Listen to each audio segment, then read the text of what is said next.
Welcome to the last breakfast. Please enjoy the video. You start by verifying the essentials: firmware up to date and an 18W or higher USB-C charger. Once done, plug in and watch the percent. If it rises slowly, swap to the original cable. Make sure to clear the USB-C port gently with compressed air and a non-metal pick. If the charge rate still lags, force a system shutdown and boot to diagnostics. This isolates software sleep drains versus hardware faults. Do these first steps now. They separate quick fixes from deeper repair. Next, perform a battery calibration. Charge fully, then discharge to about 5% and recharge to 100. This recalibrates the battery gauge. While charging, enable airplane mode and remove controllers to check baseline drain. This isolates wireless and peripheral usage.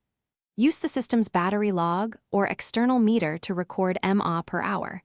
If values exceed normal thresholds, you have a degraded cell. If the meter shows normal rates, but runtime is short, for the final fix, replace the battery using an OEM or certified substitute. Remove the back with Tri-Wing and Phillips drivers, unplug the old battery, and swap in the new pack. Reinstall any thermal pads and torque screws to avoid case flex, then run 2 full charge cycles to condition the replacement.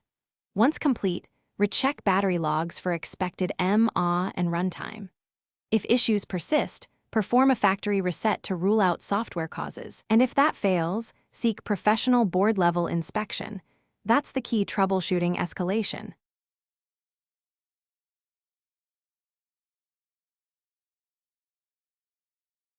Thanks for watching. If this was helpful, leave a like and consider subscribing. See you next time.